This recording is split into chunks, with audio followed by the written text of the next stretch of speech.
Hi, I'm Nick from Bridge City Sessions. Our guest today is Kids on Fire from Seattle, Washington. How's it going, guys? How's it going? Hey, how you doing? Hello. Doing good, doing good. Go ahead and introduce yourselves and let us know what you do in the band.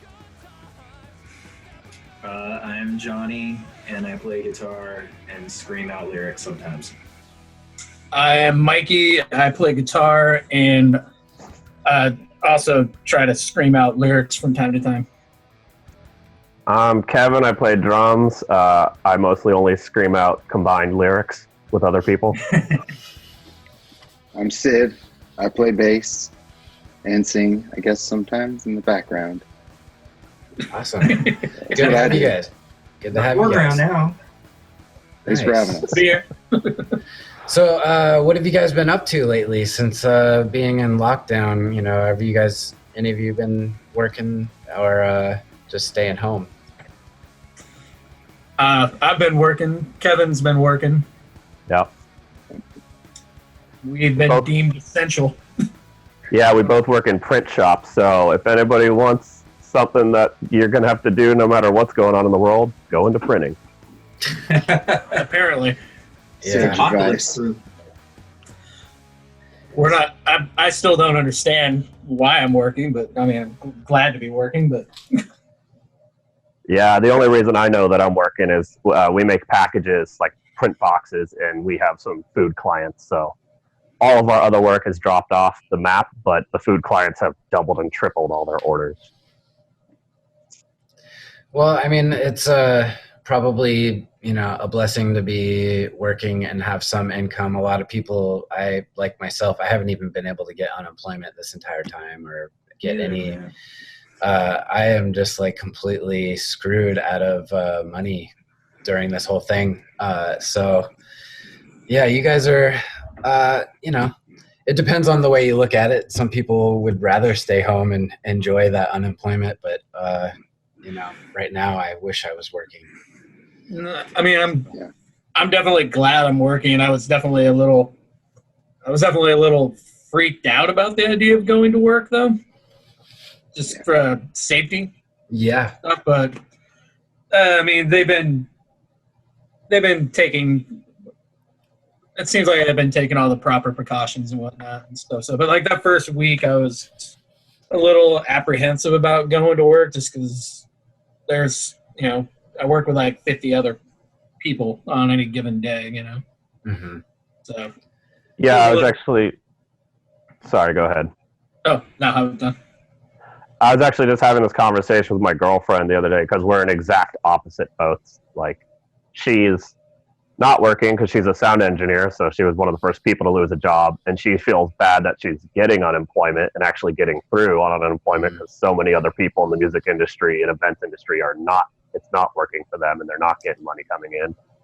And then I'm on the reverse side of it. I'm glad to be working. Don't get me wrong at all, but there's also a big part of me that feels guilty because I am working.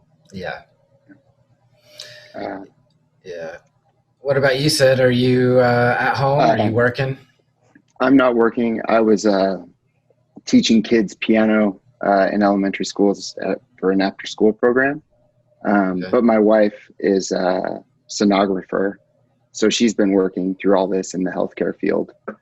It's been pretty crazy. But they seem to be taking care of their employees, so that's cool. Yeah.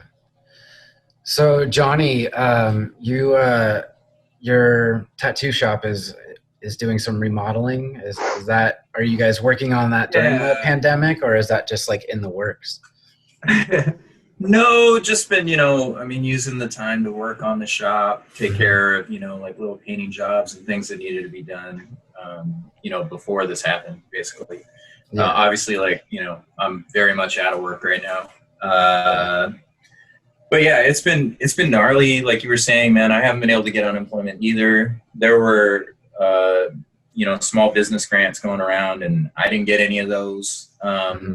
I did set up a GoFundMe account for the shop when things started to look a little bit darker.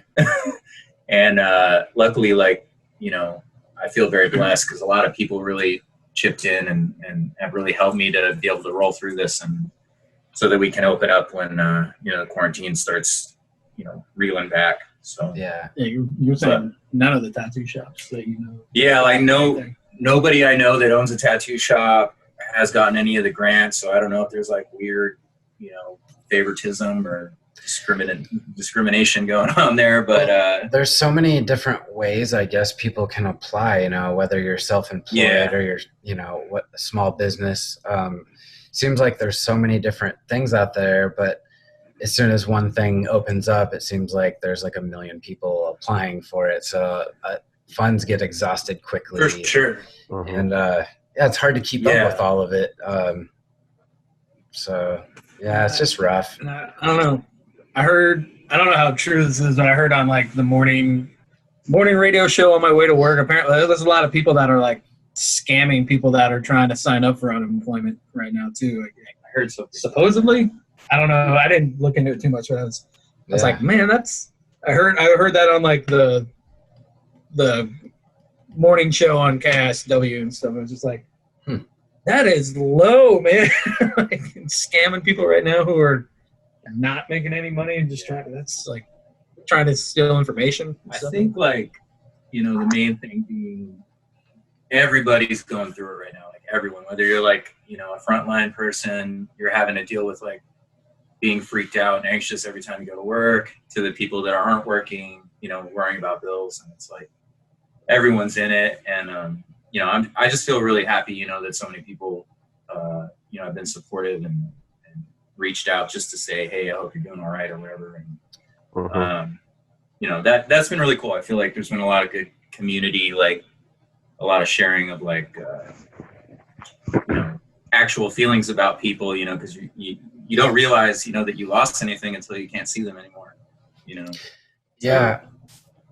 Seems like, everybody is way more outgoing now. And at least, with everybody getting hit at the same time, you just see a lot of people reaching out and trying to help and doing what they can to support each other, because it's hard enough as a musician to get by, and then you add a pandemic right in when people are right about to do their tours. And I mean, it's like right before summer. A lot of people had stuff planned, and I'm sure a lot of money going into all of that is just, so it's been really nice to see people support each other. So, that's one positive thing that I'm noticing out of all of this.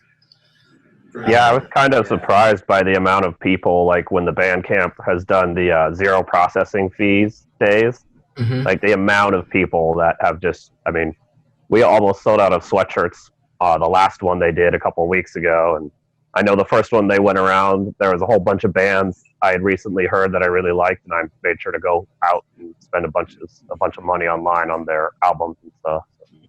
Yeah. So other than kind of dealing with the loss of work and dealing with the virus, what else have you guys been working on as a band in your downtime?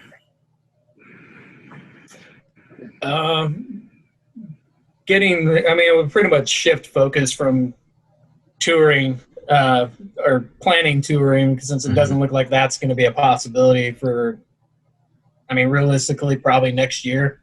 Yeah.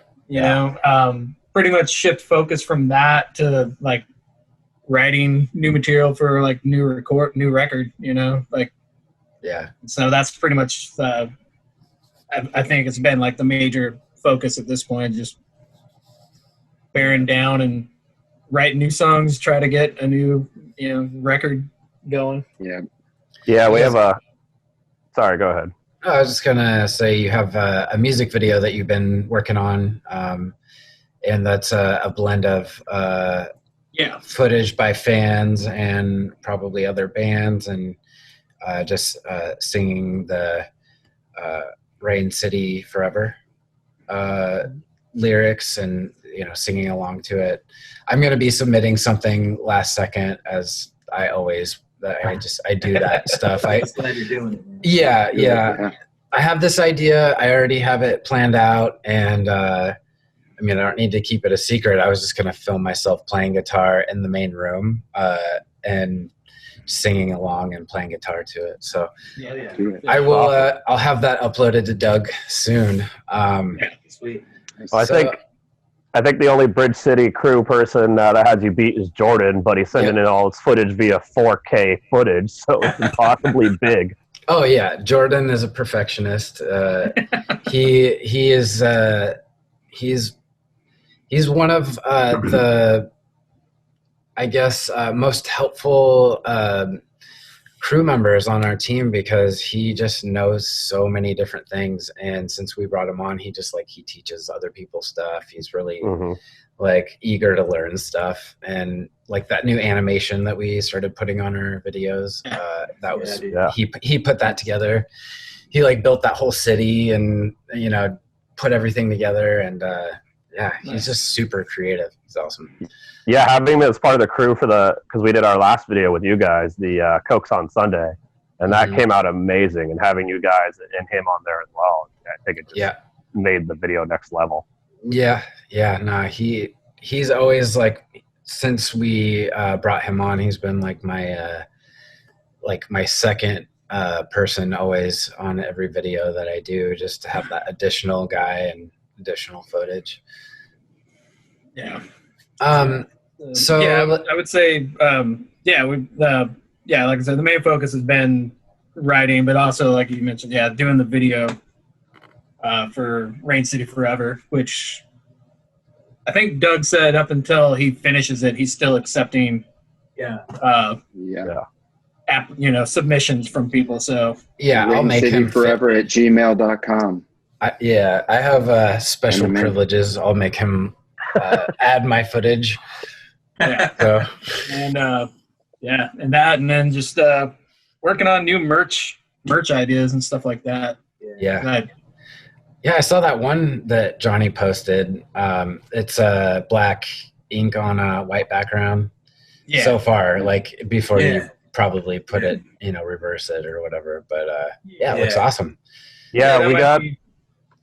That's go ahead. We got a couple different merch ideas going on right now. I think one of the biggest ones, we've been looking at this for years and just haven't, really dug into it. Now that we are, we're just finding someone who can do it, which we've been talking to you about, is doing these. Mikey and Johnny are known for wearing these awesome flip-up hats, and so that's been one of the things we want to do for a while, and it's surprisingly a lot harder to find people that can actually do the underside of the brim. So that's one of the next projects we're looking at doing. Yeah, I didn't realize it was a whole thing. I looked it up because you actually asked me about it, and there's a couple ways people do it. They'll put it on their screen press, and it'll actually, it's this they'll do 4 hats at a time, and this is big platen, and it's heat pressed, and you can do it that way. And I think the way that I'm going to do it is just a screen printed transfer, and I'm just going to heat press it on that way, and just one at a time. And I don't need to get some big elaborate thing, but it's just one of those things where it just it can't really fit on a regular platen without building something specialized for it. So I think that's why people might think it's a big deal. But what do you plan on putting on the underside of the hat? Bummer. Bummer. I mean, have you seen the hoodies that we have out?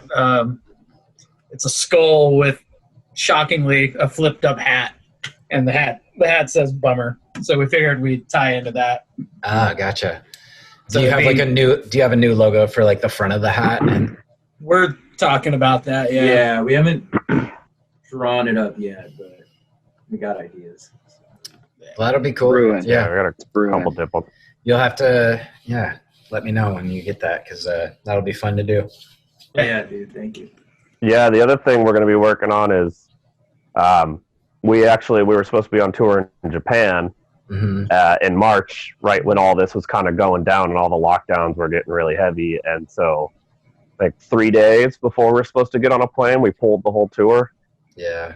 And so we were going to replan it, reschedule it for later this year, but, that doesn't look really like that's a feasible option. So we're actually looking, that'll be the other thing. One of the other things is replanning that tour for next year probably. And it's kind of funny because it actually works in our favor a little bit, because one of the bands we were supposed to play with over there, called Winning Shot, is from South Korea.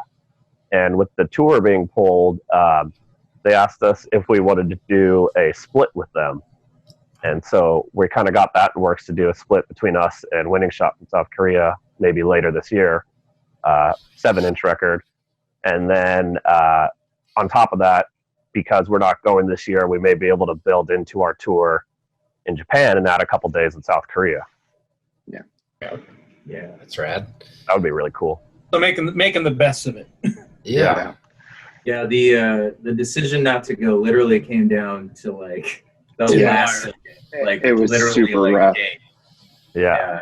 I mean, And we were 2-3 weeks nonstop talking about, like, I don't know, should we risk it? Should we do it? I mean, We're going. We're going. Man. we can't pull out now. Yeah. That's such it's just a really messed up thing to have to like pull something you want to do, for As an artist, it's really hard to back out on those like commitments, Yeah. That was going to be our first international tour as well. First time we left the States together. It definitely sucked having to send that message to Kariko and everybody over at the Steadies and stuff like that. Yeah. And it was a bummer having to send that email. Yeah. But it's the underside of the bill. Yeah. But again, we weren't, obviously we weren't the only ones going through that, because it seemed like we announced it and then it was almost every other day another band would be announcing, but like, well, tour's canceled. It's like almost every other day it was another band canceling their tour. And I think that's going to be part of the hard thing about rescheduling too, when it does look like there's a vaccine of some sort and people can start going out and playing shows and getting people involved. Every Kevin, band is going to be. I don't know, you're breaking up right now, so I'm not sure if you gotta check your connection a little bit. Yeah. Is that better? I think so. Yeah. Is that better? I think so. It was just like totally crackling and kind of cutting out, so I didn't want to. Sorry. So you were Anyway. saying, Yeah, I was going to say the hard part about rescheduling when you can reschedule is just that everybody is going to be rescheduling at the same time. So although there will be a lot of awesome tours all going at the same time, It is there's going to be a lot of awesome tours. Yeah, you're completely like breaking up and your audio's cracking up. Yeah, I don't know. Yeah, I just phones out. Might have been doing it. Sorry, guy. No problem. Yeah, the big issue is just there's going to be a lot of tours all happening at the same time as soon as we can start touring. So that's everybody's going to want to tour as soon as they can, and there's going to be a lot of bands all on the road at the same time. Yeah. What I'm gonna do, Kevin, I'm gonna restart your connection and see if that kind of clears it up. Sometimes when things glitch out, so I'm just gonna do this real quick. So back to what we were talking about. So Kevin was talking about the stuff. I believe the stuff in Japan. Yeah. We were talking about how like once bands start touring again.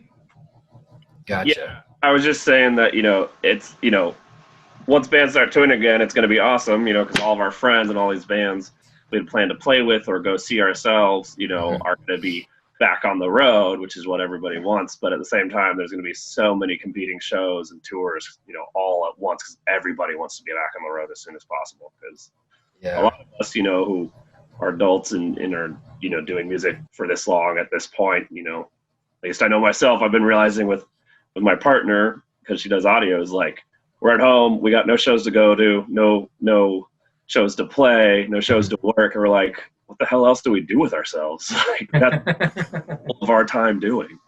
Yeah. It has been a shock, man. Like, I mean, there have been times, where there's been ebbs and flows about not playing shows for, months, but I don't know. It has been pretty weird to not go to any shows on top of not playing any shows. Like, Yeah. Especially that's been strange. Especially because been pointed out to us multiple times over the last like 5 months that apparently we play all the goddamn time. I never really noticed it or thought about it too much, but it's been pointed out by multiple people. Hey, man, you got to get out. Apparently, we play out a bunch. Yeah. I think that's It's hard. It's hard to not want to play. Like if you see that your friends are coming in town or you see a good show, it's hard to not want to play it because you feel like your band will be a good fit, or that it's I know the feeling, and it's hard to keep that balance, so but it must be like pretty extreme going from playing all the time, as people say, to just not playing at all. Yeah, this was definitely like, this is going, there's 4 months a year, April and May and November and December, where we take it a little easier because Mikey's on like 7-day shifts. So we kind of got to back off the shows and we focus a little more on playing, practicing and recording and only doing local shows. But right when this all started happening, I just finished booking every weekend in June. I usually book like 2-day stints out of town. We were coming down to Portland. We were going out to Spokane, which I'm really bummed about the Spokane show because that had been, my 2 favorite bands over there that I wanted to get on the same bill, Itchy Kitty and Wasted Breath. And it was on Pride weekend, on Pride Parade Day. So there was just going to be a lot of people all around. Yeah. Like I was just starting to book out most of July and really pull into the busy part of the year. Mm-hmm. Yeah. That and our birthday show is ruined. Oh no. Yeah. Happy early birthday, guys, by the way. What's the birthday? So what age? Me, I'm turning 41 next Friday. Yeah, and I'm turning, I had to think about that, 32. 32? Next Wednesday. And You're just a child. Yeah, but the beard brings more age, what can I say? I'll be 31 a month from today. Yeah, you're more of a child. June 20th, I'll be 35. So 35 is a good getting age. up there. It's been super weird, like, because my birthday was a couple months ago too, and like, everyone having to be in quarantine and hoping that it's not continuing till their birthday or whatever. But everyone I've talked to that was saying that before, it's definitely rolling into that at this point. Mm-hmm.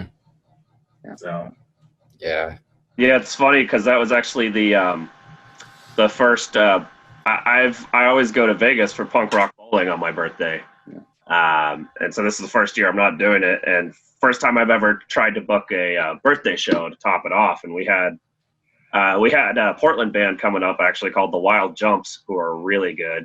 Mm-hmm. Yeah. Who we played with awesome. in Bellingham. They kind of saved that Bellingham show for us because it was a weird show. And then we had our good buddies Hilltop Rats playing, and a new band which contains members from a bunch of different bands in Tacoma and Bremerton called Dad Bod, which is like a Ramones core type band. Nice. I've heard that name, but I haven't actually got to hear him yet. Yeah, it's got Ian Globey from Generation Decline. Okay. And it's got oh my god, I'm totally spacing right now. I think it's got Anders in it as well. Yeah, Anders is in it. Yeah. Anders, and then another person from Tenpole Drunk as well. Gotcha. Cool. So let's. Oh, sorry. I was going to say I'm actually excited because I get to do punk rock bowling with you guys this year, except it's going to be via internet. But I get to hang with you guys. So Are you guys gonna do like a full band thing, or is it just gonna be like acoustic? What's that? You said punk rock bowling. Are you doing like a live set, or are you just saying? Oh you're gonna no, hang out? these guys get to go to punk rock bowling every year, but every year I end up working at my job like 7 days a week from like April to like early June. Mm-hmm. So I never get to go to punk rock bowling with these guys. But this year, since they're broadcasting it on the internet, I get to hang with everybody this year. Oh, okay. I gotcha. Because normally I'm just watching all their photos on Facebook and be like, oh, that looks like fun. Yeah. Guess I'll go take my lunch break now. Yeah, it's been kind of cool to see everybody putting out all of their stuff. Like I feel like since everybody's only broadcasting stuff on a live stream, you're not really missing a whole lot. Like if you want to tune in, you can catch their set and follow a link and find them there. Yeah, like me and Johnny and I have done a couple of streams. We did one with our friend Lizzie, and we did one by ourselves. Sid's done a couple of live streams as well on our Instagrams, and it was a new experience. It was pretty fun though, like seeing messages like real time and stuff. It's pretty fun.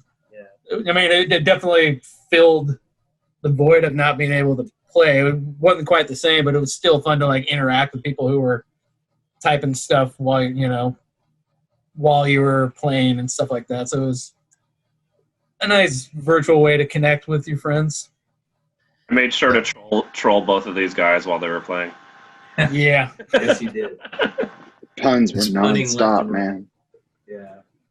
You haven't been done some drum videos. You've done some drum. You haven't been very punny during the interview so far. Yeah, Kevin. You got any like up your sleeve real quick that you just like need to get out just to kind of feel normal? I could triple fire some. We were going to start doing this weekly the pun corner. I don't remember what the name of it was actually called, but we never put it out. So I put up one of those videos. We do have one of them. Yeah, the punctuality hour. Oh, man. I have a couple I could triple fire off of that one. Was Triple fire. what do you call a cow with only 2 legs? What? Lean beef. You call a cow with only 3 legs? Amazing. Tri-tip. Tri-tip. What do you call a cow with no legs? Ground beef. And the best one, my favorite, is what do you call a cow that sneaks up behind you? What? Flank steak. That's actually 4, if I counted right. Nice. I didn't say I could count, man. As a vegan, I'm offended by all of it, Kevin. Yeah. Well, triple fire sounds better than what would it be? Like quadruple fire? Quad fire? Yeah. I'm a drummer in a punk band. What makes you think I can count well? Yeah. So let's talk about your latest record that you put out, Songs in the Key of Bummer. Yeah. You put it out on Tiny Dragon and No Time Records. Yeah, we No Time, the vinyl release, No Time Records helped out with the vinyl release. Gotcha. Yeah. How'd you hook up with them? Friend that's through Drew, through Tiny Dragon. He's worked with them before and talked with them and sent out the offer to them if they wanted to get involved for the vinyl release, because we originally released it on CD because we were trying to get it out before our tour, and we didn't plan well enough in advance to get vinyl done for the tour. So Drew extended the offer to them, and they thought it would be a good idea. They accepted and stuff. But they're a cool label out of the East Bay. Yeah, we were in talks as well to possibly have Bipolar put out some of the record as well, but that kind of fell through at the last minute. Yeah, but the record's been doing pretty well, like vinyl sales, and seems like everybody's been digging it. You've been putting out videos. I think third one's being worked on, but what you put out previous, you put out we worked on Cokes on Sunday together, and then One for the Road was another one off the record. I think we've done, I think all of our videos, we've worked with you guys on all of our videos. Yeah, it just kind of happens, like when you do sessions with a band, like you offer, other things, it's just. I mean, really, when we get down to it, it's just we love seeing your guys' faces. That's it. Yeah. Awesome. Well, it's always you guys good do great work. We call it Bridge City Blessings. Bridge City Blessings, nice. Oh, yeah. Well, I mean, you get connection. You build bonds with people and stuff like that, and you go to where you feel comfortable and stuff like that. Yeah. So I mean, anytime we do have video ideas and stuff, you guys are the first persons we think of. Yeah. Also helps that Doug lives up here. Yeah, well, and Doug's awesome. When he likes a band, he's just like really outgoing with them, and he'll just connect with them, and he'll spend a lot of time, just really putting that vision together. So yeah, he's awesome. So you put out this record in 2019. Mm-hmm. It was recorded at the Autopsy Room over there with Jesse. Yeah, Jesse from Noise. Gotcha. How was that? How was the recording process? Did you guys get this done fairly quickly, or did you guys take your time, or how was? I think we did it in it was quick, pretty quick. It was maybe 3 weekends. Yeah, I think it was a total of about 5 or 6 days, maybe. Yeah. We tracked the drums and all the bass, I believe, the first weekend, and even started a little bit of the guitar. Yeah. So I think 6 days total with going back in and doing mixing edits, or over the course of 3 weeks. So we just go in on the weekend and blast through stuff it was pretty quick and fluid. Yeah, it was one of the easier recording experiences, I think, for sure. A lot of sitting in chairs with snacks and then waiting for your part, blasting your part, and then sitting in chairs with snacks again. Well, I think Kevin surprised himself. I think he was planning for a longer day recording the drums, and he actually nailed pretty much all the drum takes within 2 takes. Nice. One day, right? Yeah, we got all the drums done in 1 10-hour day. Yeah, my last experience recording the drums were a little more difficult, but I was definitely surprised at how quickly I got through the takes on this one.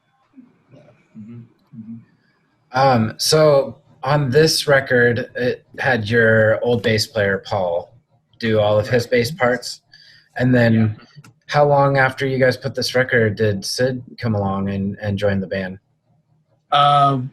Right after we got back from tour. Basically, the tour was Paul's kind of his last hurrah, going away. Yeah, that was basically his going away tour, I guess. That was It was he let him party as much as he wanted. Yeah.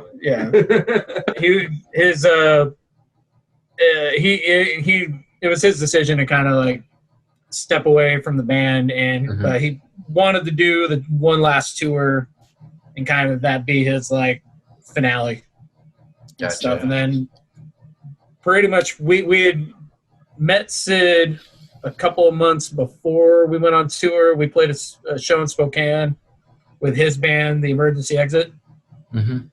And he mentioned that he had moved to Spokane or Tacoma at the time. Yeah. I think, right? Yep. Yeah.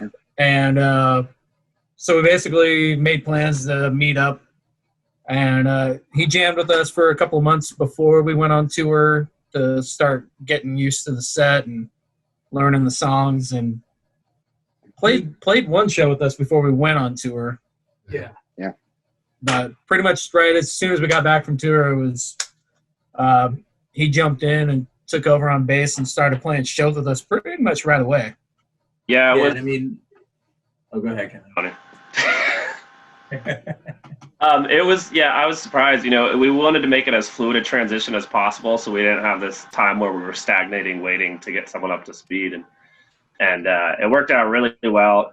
Everything is super amicable with Paul. I mean, he's a good buddy of ours. We Zoom chatted with him a couple of weeks ago and had drinks around like 10 p.m. and we missed one last weekend actually. But Paul was awesome, and he made sure that didn't just cut and run. He was like, I don't want this to be weird, and I want to give you guys time to find somebody. And so we had like 4 to 5 months of committed dates when he told us he was ready to leave. And so he agreed to play through all the dates. And then that gave us time to find Sid. And the funny thing was, before we heard Sid play, I actually knew that he was looking for a band or another project, because I saw him post locally in the Seattle and Tacoma music scene that he had just moved down here. And I was like, oh, hey, we're playing with a guy with that name in a couple of weeks. Like, I'm going to slyly suggest something and see how he plays. Yeah. We get to scope him out. Funny enough, though, like when we played that show in Spokane with Sid's band, with Emergency Exit, Paul actually pulled all of us aside as we were like heading to where we were crashed for that night. He was actually like, you guys should ask that guy if he would want to play bass. Oh man, that's awesome. So he asked you guys when you guys were already thinking about it and talking about it. So you got I think Kevin had chatted with Sid like prior to us going up there to play that show. But yeah, pretty much like I don't think Paul knew about that though, or that he I don't know if he had put that together or like that he realized that or whatever. But like when he saw Sid play and he heard that he was living in Tacoma or was moving to Tacoma, he was like, yeah, dude, you guys should ask him to play. He's really good. Yeah. So Sid, where were you moving from before you? I was living in Spokane. Spokane. Yeah, Gotcha. and then moved over here. Yeah, and what made you make the move? My wife's job. Gotcha. Sonographer. So, yeah. But I moved here, and I wasn't really doing my other project because those dudes were in Spokane. Mm-hmm. Just didn't want to work at it at the time. Yeah. Yeah. Are you gonna pursue that band at all anymore, or are you just kind of sticking with this band now? I would say that right now I put a lot of my, if not all of my energy. We can edit this, right? No. The bus. I'm a musician, man. I can play a little bit of everything, and I just like to write songs. Yeah. I really love playing in Kids on Fire. I would hope he's still going to be playing. Oh yeah, and I still he's write Emergency Exit songs. Yeah, he's got people that you're getting people like for that project down here, right? Sean's playing bass for you. Gotcha. So whenever you want, you can kind of pick up that band and put it together and kind of reform it when you're ready, basically. Yeah, the whole idea behind it was to be like a solo project, right? Okay. With like kind of a rotating lineup, and just the way stuff worked out, I ended up having a solid lineup for a while behind me, and it was really cool. It's like, there's people that wanted to, play my songs. It was weird. Yeah. But I really enjoyed it. And I really love playing in a band like Kids on Fire, where everybody's a big part of the songwriting process instead of, just 90% one person. It's really cool. Actually, our last practice actually, Sid brought his first song since joining the band.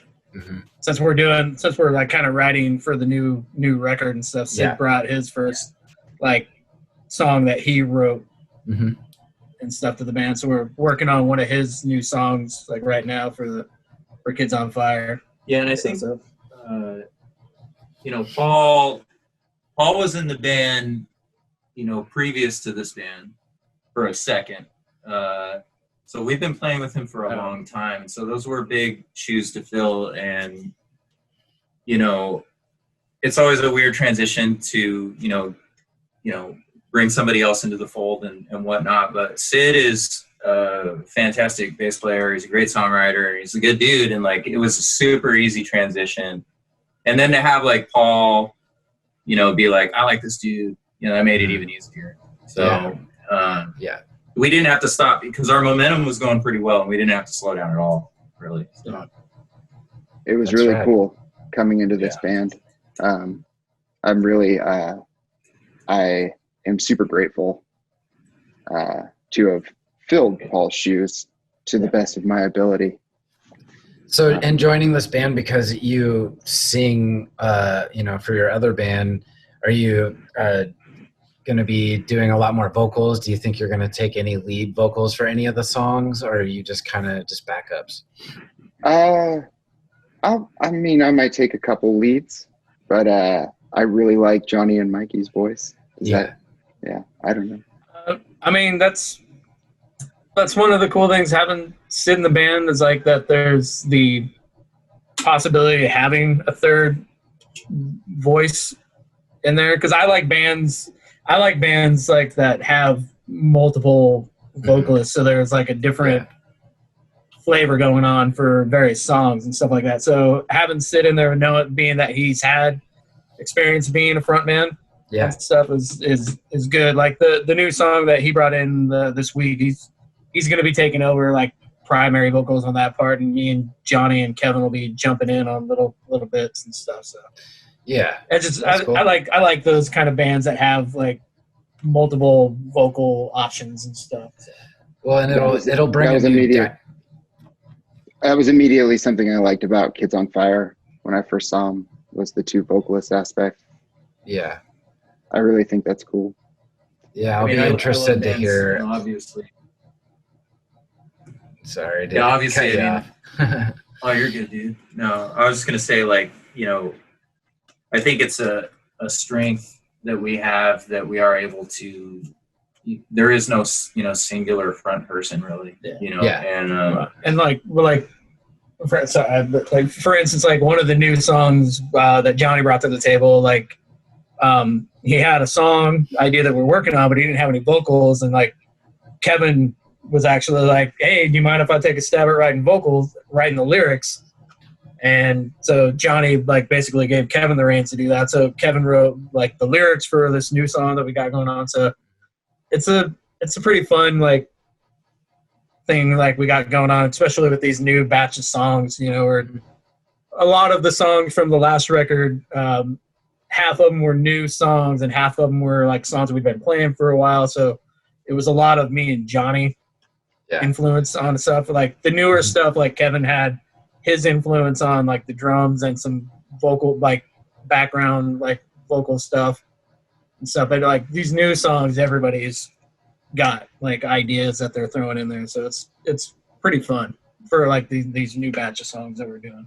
Yeah, that's honestly one of the things I love about this band is, I've been playing music since I was, 12 or 13, and in lots of different bands, and I've been in a lot of bands where your position in the band is kind of set where it is, and one person kind of takes the reins, and they kind of have this idea of what they want things to sound and look like, and it becomes harder and more rigid to branch out and kind of have free roam to do what you want, and that's one of the things that's really awesome about everybody in this band, and Johnny, Mikey, and Sid, is that very rarely do any one of us say, no, I really don't like that, like that's not gonna fit, like it's not going to work.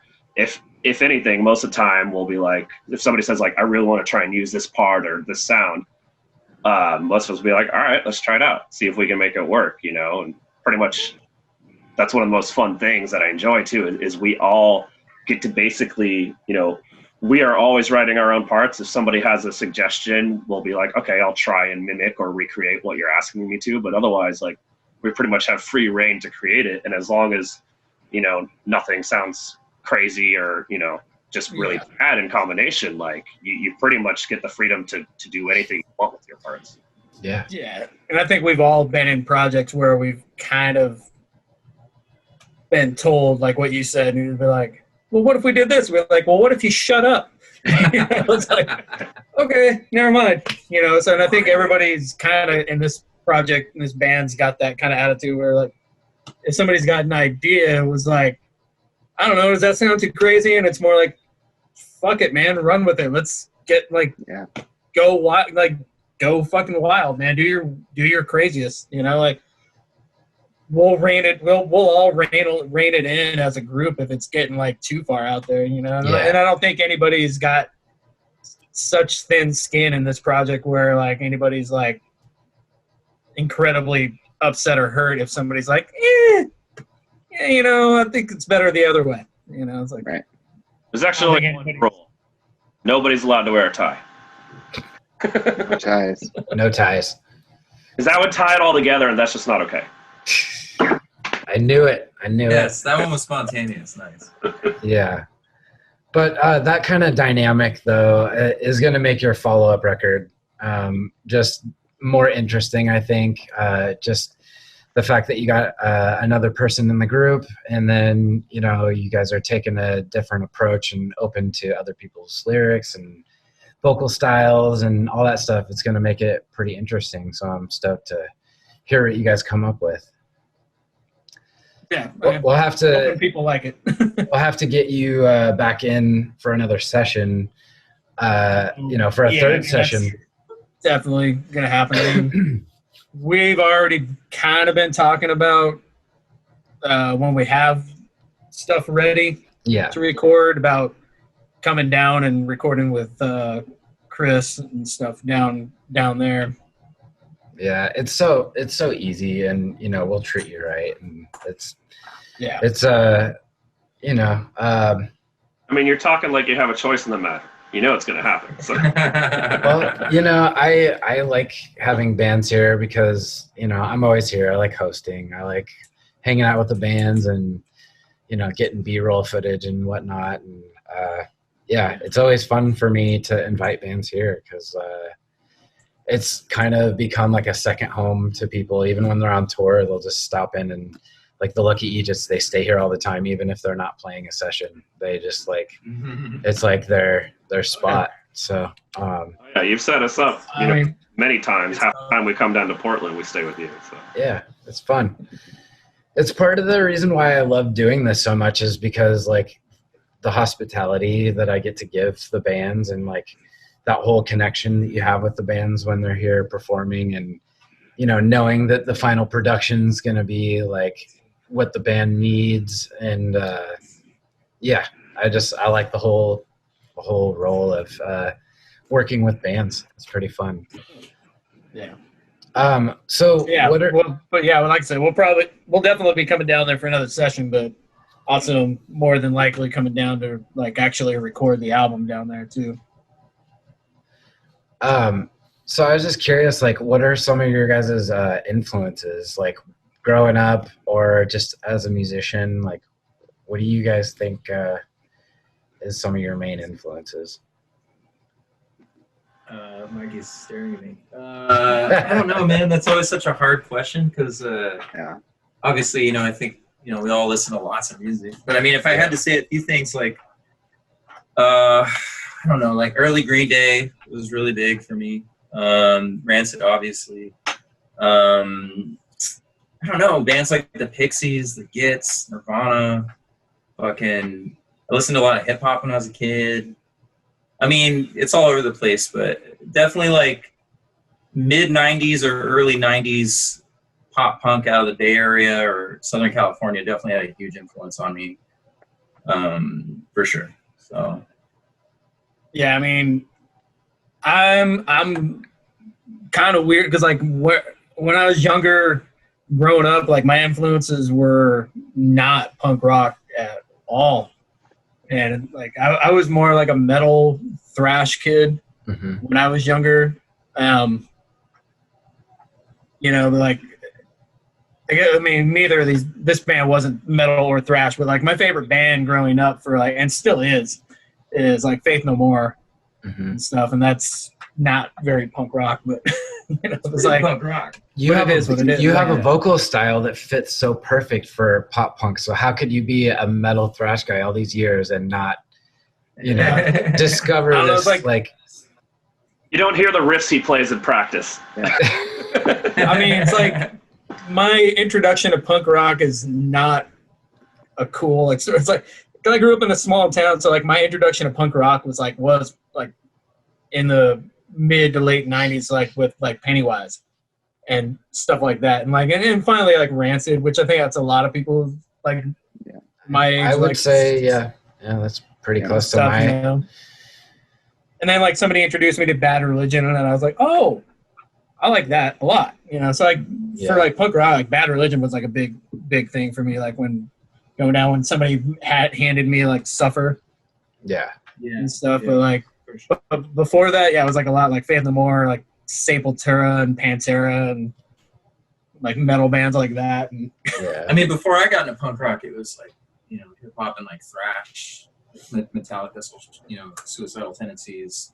Yeah. You know, like all that stuff was like, you know, awesome because, you know, I was skateboarding and doing all that. It wasn't until a little bit later that I actually identified certain things as punk rock, I guess. I just kind of considered it all just like rad. I mean, I think I blow everybody's minds at practice sometimes when they'll be talking about like an old school, I mean, not like old school, but like, you know, like 90s era punk rock. And they're like, oh, you know, this band, but I know that name. Don't think I've ever heard anything from man, them. you're one of those guys. One of those guys. Totally. Yeah. Because it's like, for us punk guys, like when we name off bands that are like legendary punk bands and people don't know, I'm just like, but you know, that happens. You can't like, everybody can't know everything, you know. But I'm right in that boat with Mikey. I was a very late bloomer for like a wider, more broad, like listening of punk. Like I grew up as like, I thought I was like a metal goth kid and an indie kid. Like I was going to see and listening to The Cure and Belle and Sebastian and Bright Eyes. And like my idea of metal was, you know, Slipknot and Disturbed. You know, I was like 13, 14. And I had I had those what I call door opening punk bands. Some of them I still love, but you know, like the Dead Kennedys, Sex Pistols, Ramones, Blink-182. Disturbed. The Disturbed thing is news to me. I should have always known you were down with the sickness, man. I should have always known. What can I say? When I cough, I go. But you know, it wasn't. It's funny because my other band, which I've been in for almost 6 years now, it's about 4 years before I joined Kids on Fire, was the first punk band I ever played in. Dreadful Children, who you know, obviously, Nick. And that was when I moved to Seattle maybe 8 years ago. So I never even really tried playing punk music from, you know, the drum perspective until I was maybe 24 or 25. And it was really once I moved up here and I started going to shows all the time and started playing shows a lot and, you know, going to shows outside of just Seattle that I really, like, my world in terms of punk rock and the bands I listen to and what influences me drastically changed. You know, and I think it's ironic because, like, when I first started, you know, the first time I ever heard of Coxbar was when I went to Punk Rock Bowling in, like, 2015. And to me, I was like, oh, this is just a band, people. Like, I've never really heard the name before. But then, you know, after seeing them and then being around for a little while, I'm like, holy shit, this is, like, one of the biggest names in punk rock. Like, I've never heard of these guys, you know. But there are bands like that where, you know, inside the punk scene, they're one of the biggest names you know. But if you go out into the jazz scene or the rap scene or, you know, any other thing, no one's ever heard of this band before. Oh, yeah, totally. They're world famous in what you do, you know. Yeah, it's funny, like, when I think about bands being big and then I think about it's just big within the punk genre. You know, like, outside of the punk genre, none of these bands that are, like, huge and legendary to me mean really much, you know, because like Yeah. as far as like notoriety, you know, like uh, all the all the biggest punk bands, like I could talk to some random guy on the street and he would not know the biggest punk band, you know, in my eyes. Yeah. Yeah, Oh, like for sure. Well, like even like newer bands, you know, like I remember like a couple years ago there was a show with Over Their Heads, Iron Sheik, and Reviver, Oh my God. Mhm. right? And like Yeah. I remember like That was talking a to great somebody show. about like how stoked I was for that show, and then afterwards how amazing that show was, and getting just like dead eyes from them, be like, okay, so it was a punk show. I was like, yeah, but it was like more than that. It was like the punk show to be at that point in time. It was Mhm. fucking amazing, you know. And they're like, cool, I guess, you know, like it's like you don't get it. There's that combo that's not going to come around for a long time. It's funny. I was just talking to my girlfriend the other day about that because that was my first time seeing any of those bands was that night, and she was running sound for it too. We had just started dating, and that is still one of my favorite shows of the past like decade that I've been to. Oh yeah, My mind was just blown, and oh yeah. I was like, Off of Their Heads is probably one of my favorite bands right now. Up there with Iron Sheik and Reviver as well. I've had Reviver CDs in my car playing nonstop when I drive for the last month. Yeah. I remember telling somebody about, like, I think it was a coworker about the show. I was like, yeah, man, it was weird because it was like such a great show, and it was like, it's kind of cool to like be at a show and look around and see like some of your buddies who are like so into the moment of these bands, and they're so deep into these bands. And, like, there's multiple people just like shedding tears of happiness, and they're like, so wait, you were at a punk show like crying? I was like, yeah, man, you had to be there. Fuck you, man. Don't make me feel stupid. Like, sorry that this wasn't fucking, you know, whatever fucking radio band that you're into. Like, People either understand. We're going crying. Well, you know, it's funny because you know I work in an office at a print shop, but Mhm. like I've worked in print shops where like there's a lot of punks who work there, and the print shop I work at is not at all that. You know, I'm the Mhm. only one in my office with tattoos or really piercings that are visible or anything like that. And I work in the office. I manage like $10 million accounts. I'm the face of the company for them, which I think is brag. yeah. It's kind of funny watching the customers' reactions the first time they meet me, not via email or phone. Yeah. I love doing that, but there's things I have never experienced that before that I experienced in the punk scene, like going to shows like Mikey was talking about, where it's only a couple times this has ever really happened to me, but you're standing there watching the band, and I'll just start looking around the crowd, and you kind of get this out of body experience where you feel like you're just hovering above everybody and like looking down and being like, holy shit, this, like, everybody here is here for this purpose, to watch this band, because this music means so much to everyone in this room right now, and this is holy shit, like, this is love. This is an amazing feeling. I think that, yeah, I mean, that feeling I got when I first went to a show, the first time I ever played with a band, that feeling never really goes away. You know what I mean? I think that's the thing about this style of music especially, is that it's a community. It's, the DIY aspect of it, that you can just pick up a guitar or whatever and just fucking play some songs. That never changes, and it's like, I don't think there's really anything better than that. And I remember going to other kinds of shows, metal shows and stuff, and, nothing, I love metal too, but like, people not getting picked up in the pit or whatever. And there was just a sense of community at punk shows, and like, that's something that to this day, like, it's like the most important thing to me, so. Yeah, I think, one of the other things I love about this community is, you don't have to be the biggest band. You don't have to be the most popular band, or, be somebody who everybody knows.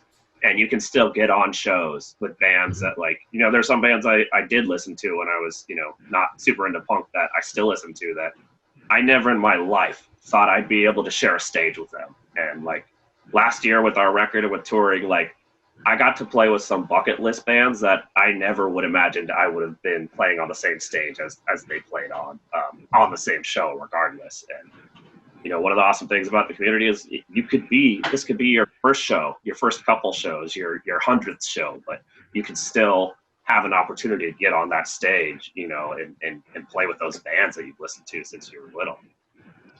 I'd have to agree with that. That the punk scene allows you to have an opportunity to be on stage with some of your favorite bands. I've had a few opportunities to open up for bands that I was listening to when I was in high school, and I was like, holy shit, how the hell am I opening up for Strung Out or Swinging Utters or, you know, Stiff Little Fingers or like any of these like legendary bands? You're just like, my band sucks. How am I, you know, like how am I on stage, you know? But in the punk scene, you know, there's a lot of people that will give you a chance, and you know, some people realize that even though they play out all the time, that maybe another band should be able to have that opportunity to play, and so there's some of that too. I think I cut somebody off. Somebody was about to say something. What? I was going to say just that it's probably one of the only genres that takes all types of musicians. I mean, literally just started playing guitar. You can play one chord. It's enough to start a band in the punk rock world. Bands, that's all they're known for. Yeah. What were your influences? Oh, you guys were listing off a bunch of good ones, so I was just kind of tagging along there. Yeah. Operation Ivy was a big one for me, just to kind of build on the Rancid thing. Yeah. A bunch of, you know, that late 90s pop punk, and then it was like a gateway to all kinds of other stuff. Then came Ramones, and The Clash was a big one for me as well. If I could like go back and see myself as a child, I can probably see my musical taste going in a bunch of different directions. Yeah. I was like into all kinds of stuff. I just liked music. Yeah. The music I was listening to as a young kid, man. Woo. Yeah. Like talking some like major glam rock, man. Like Warrant, Poison. Crew. Oh, man. Super proud of those days. Who are some of your favorite local bands in the Seattle scene that you guys like playing with or that you're a fan of? That's a lot. Yeah. FCon. Heck yes. Heck yes. Old Doris is the best band in Old Doris is the amazing. Pacific Northwest. I've never seen them live yet. I've just. They're fantastic. They're so good, and they're No. just a bunch of friggin' sweethearts too, man. Everybody in that band is so nice. Like, but and they're like kind of like odd, like they're not like typical like punk band either. You know, like they're just, I don't know, they're super good, and they've got a lot of elements to their band. And but yeah, I mean, Old Doris is pretty. I think most bands up here will say Old Doris is probably their favorite band. Like, I don't know, they're just good. But yeah, Old Doris, FCon, heck yes. Generation Decline is Generation Klein. freaking amazing. Amazing.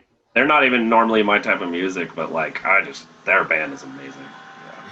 I always get so excited to see them live. They're They're so amazing. good. Yeah. Hilltop Rats is always Hilltop. great. Yeah. Show, Phantom Racer. Head Honcho, Phantom Racer. Yeah, Doug,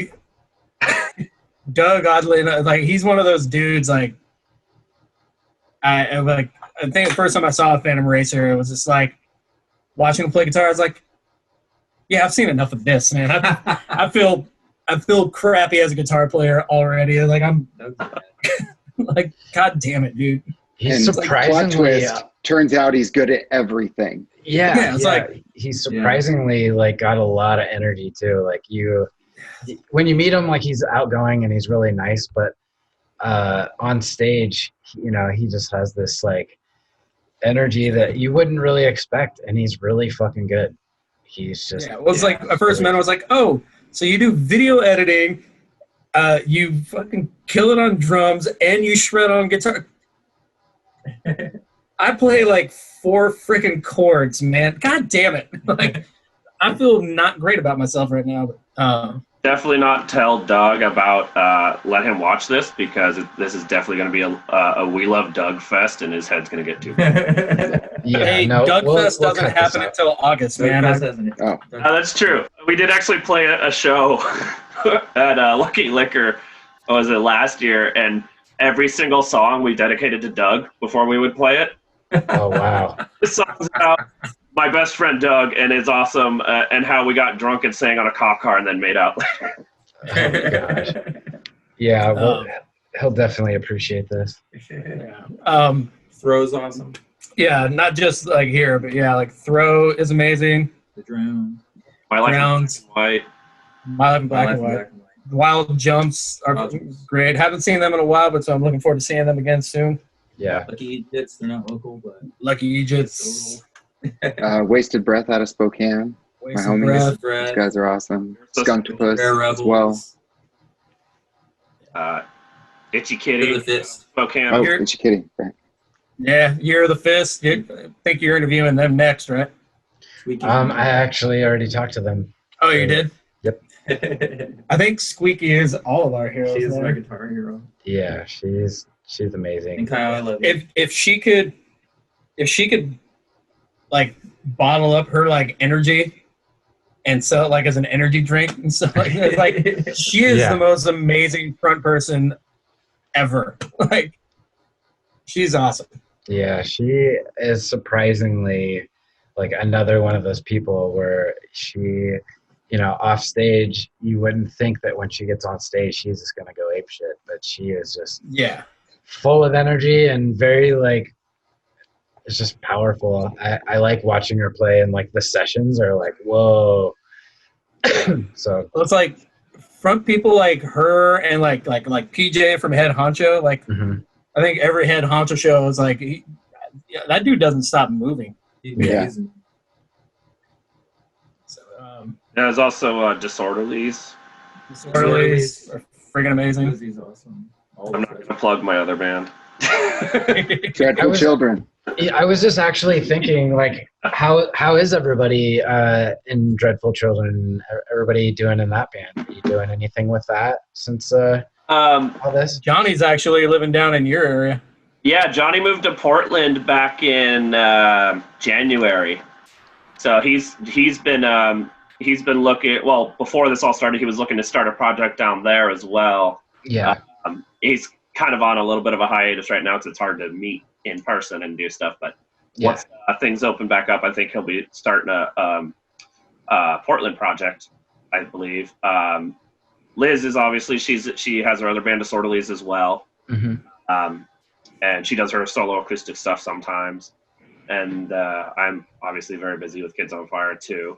So we taken not like a hiatus of any sorts, but we pulled back a little bit on how often we were playing and Gotcha. practicing together. We're still very much playing shows. We were actually, it's funny because we were supposed to play, it was going to be in April. Now it's moved to next year with Agent Orange on a Friday in Seattle. And then Kids on Fire was going to be playing with Agent Orange in Tacoma the next night. So, yeah, we're still doing stuff. It's just, not quite as much as we used to. Gotcha. Street Jail. Street Jail. Street Jail. Awesome new band. Yeah. Burn, burn, burn, obviously, but Rest in Rest in R.I.P. peace. Yeah. No Nothings. They're a good band. No nothings. Land of Wolves. Land of of Wolves. Fucking Good Touch. Good Touch. Good Oh, Touch. yeah, they all rip. Both amazing bands. Right on. So before we close out, we actually have a couple fan questions. And I'll go ahead and skip mine because mine was just obnoxious. I mean, it's not bad. We've been asked it quite a few times. Actually. Really? Because like I was sitting there like on the post and I was like, what can I say? I was like, I couldn't think of anything funny. What was it again? Whose idea was it to be known as that one ginger band from Seattle? Oh, Yeah, but like there's no, like I have no I'm not going off of anything other than I'm just, trying to make a funny joke. But the other, You would be surprised how many people have been like, so you guys named yourselves Kids on Fire because you guys are all redheads, right? Like, no. Nope. Had we thought about it, like that would have been good. Yeah, it's funny. But We no. didn't think about it like that. And I'm not even a ginger. I'm a ginger by proxy. but like we have a couple serious-ish questions, and Doug Reimer says, "Who makes the best pancakes?" I don't know that I've ever really made pancakes, to be honest. I don't know that Okay, I well, I you're haven't out. made pancakes since I was a teenager. I don't think. Well, you're I'm out, going too. to say that I like Sid makes the best pancakes. What? You're I'll just take gonna that. skip? You're just gonna skip past Kevin? No, dude. Just let it Well, happen. I won something. well, Okay. the thing is like Yeah. Kevin will eat anything, so I don't think he's like Gas station. It's He- quite impressive. he's like he's a trash he's trash stomach man. He's like a Gotcha. guy. He's got like a raccoon in his like for a stomach. He just like I don't think he'll just throw anything down there. Hey, don't rag on spaghetti salad until you've had it, man. There will be a song called Spaghetti Salad. I'm just So, gonna say Sid, are you the only married one in the band? Yep.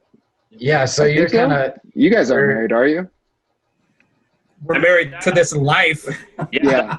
That was the one Married to the odds that when you signed the contract to join the band, you didn't read was that you're now married to the three of us.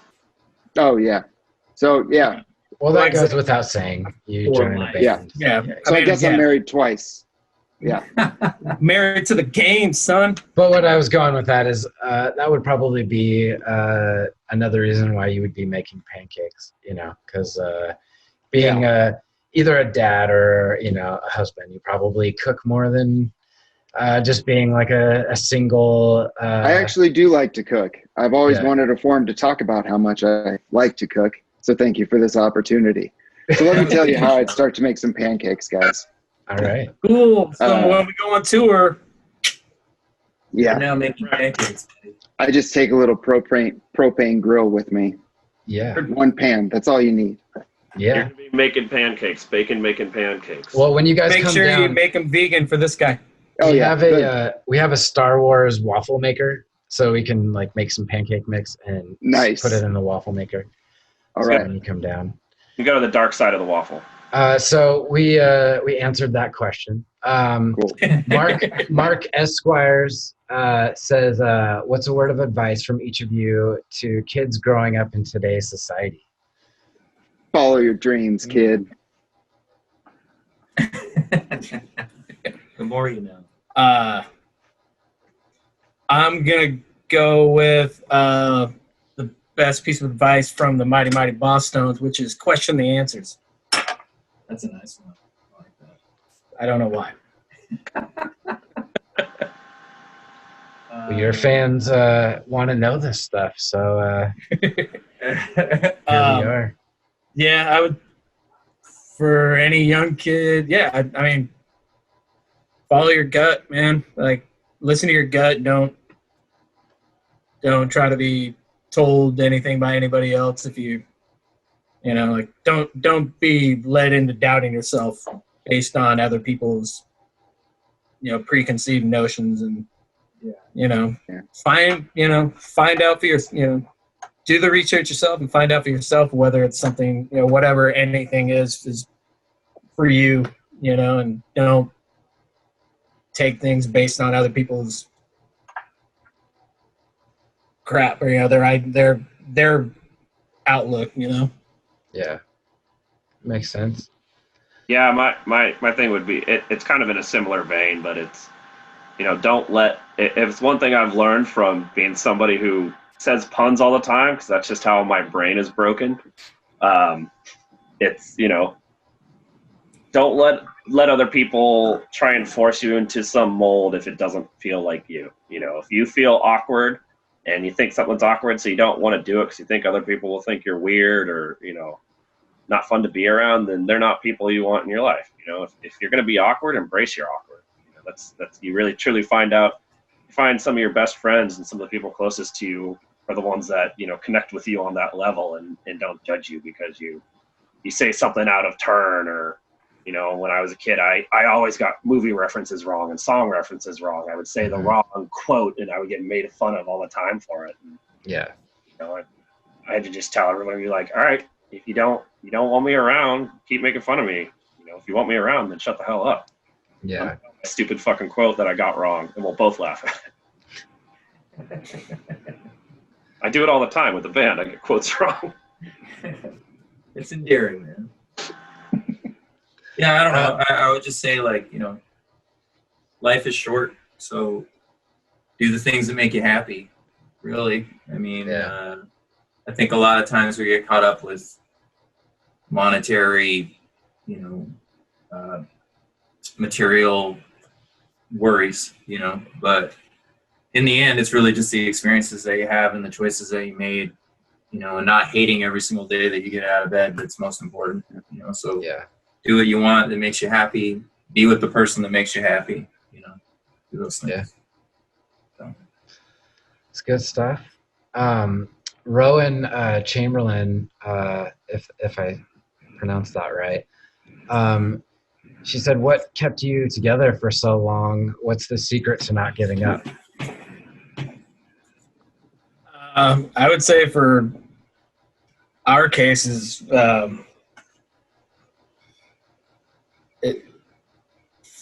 finding the right people, like the right people, I guess, you know, like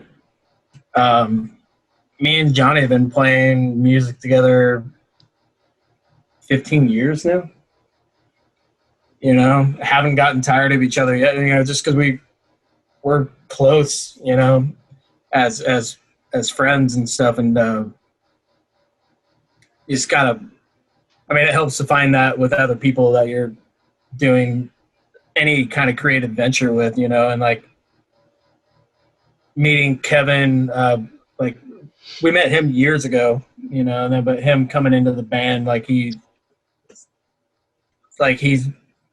a month into the band, it felt like he was in the band for like years already, you know, just because it was familiar. Yeah. And he was, and stuff like that sounds really vague. Like it's, I mean, like I think we've all, me and Johnny especially, like playing together for so long. I feel like we kind of chosen this life, you know. Like music's always going to be something that we're doing, you know. So we don't take it incredibly serious. Like we're proud of everything that we do, but like try to enjoy it and keep it fun as often as possible. You know, it's like gets too serious, then it doesn't become fun anymore. You know. Yeah. I think a big part, you know, I've only been in the band for I think we're probably going on a little over 2 or 3 years now. 2.5 years. 2.5 years or so, yeah. It's actually funny. Somebody posted a picture of the band of you two a little while ago on our Facebook a week or two ago, and before I was in the band at the closing show at the Streamline when they shut down the bar. Oh yeah. The picture of me just standing right behind Mikey, watching you guys play, and they're like, "See, even he was creeping on the band before he joined." But you know, I think a big part is we all, like Johnny said, we chose this life. You know, we all, you know, whether we have kids or whether we have marriages or whatever's going on in our personal lives, we all have an understanding that we all agree to put a certain amount of dedication into this. You know, and we've talked about it too. It's not just, you know, a hobby for us. It's not just a side thing we do every once in a while when we feel like it. You know, we make sure to have dedicated practices twice a week, and we plan out months ahead. You know, I'm usually booking 3 to 4 months ahead of what actual month we're in to plan out, you know, all the summer, playing out almost every weekend that we can. Yeah. And, you know, I think we have we all kind of have this place that we agree on, that we're like, you know, we're not going to let this be the only thing in our life. You know, we got to have our own interests, our own relationships and stuff. But, you know, we have our other projects if we want, but we understand that we all want to take this as far as we can take it. Yeah. Yeah. 100%. I mean, it also helps to have like the communities that you're in and stuff like that. Like, I wouldn't want to stop doing anything, especially for like the places that we have played that where we built relationships with, like places like the Kraken and like Bridge City and like down in the Bay Area with like the Egypts and Year of the Fist, stuff like that. You know, like places like the Kraken. Like I would be bummed out not like doing music and not like getting to experience playing with these bands all the time. You know, it's like it's just a part of my life. You know. Yeah, whether I'm in a band or not, my weekend plans are, all right, what shows am I going to? Yeah.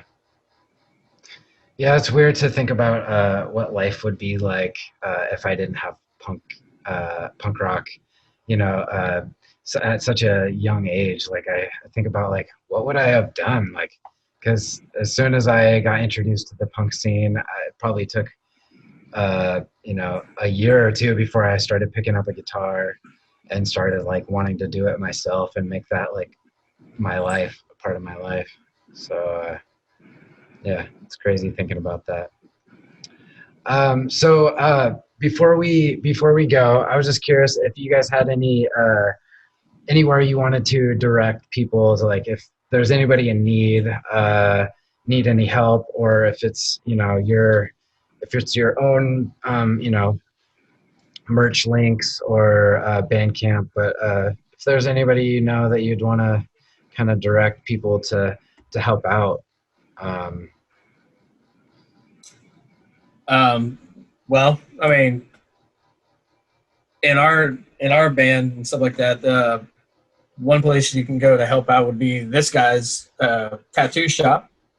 You can go to the Good Karma Facebook page or their Instagram page. He's set up a GoFundMe account for his tattoo shop. Right on. Any donations are appreciated. Awesome. For us, anybody who's interested in buying merch from us, if they're interested in buying vinyl, they can go to Tiny Dragon Music at bandcamp.com. We sell all of our vinyl merch through Drew and the label. And if they want to buy shirts or hoodies for us, I think we're going to be doing a bundle sale here in a little bit to try and get the rest of our hoodies out, because we've only got a handful left, I think. Kids on Fire Seattle at bandcamp.com. For anybody who wants to buy shirts or hoodies, pins, stickers.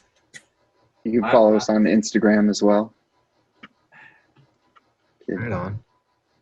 Cool. Well, I would I'll just go say, ahead like, and. oh, sorry, man. I was just gonna say. You go. Jinx, you owe me a Coke. All I was gonna say was, like, you know, during this time, like, you know, I think there's a lot of people making masks, doing art, just creating things, you know, putting out merch, just, you know, whomever you're close with or want to support, you know, just, you know, whatever you can do. I feel like it's just really helpful, and at least shows that, you know, there's a community. Yeah, I mean, I feel like everybody knows somebody who's an artist in some kind of medium and stuff like that. And if they're trying to sell stuff to like make some extra like cash and stuff like that, definitely, if you can support those people, I think everybody knows somebody. And like, obviously, like, there are places like the Kraken you can still go and visit every day, which I highly suggest, because that's like our home and whatnot. So, yeah, like Johnny was saying, just anybody that you see that's got a side hustle going on, doing art and stuff like that, help them out. Yeah, Awesome. definitely. Yeah, what those guys said is any artist, whether they're still got a day job or not, you know, anything is appreciated at this point.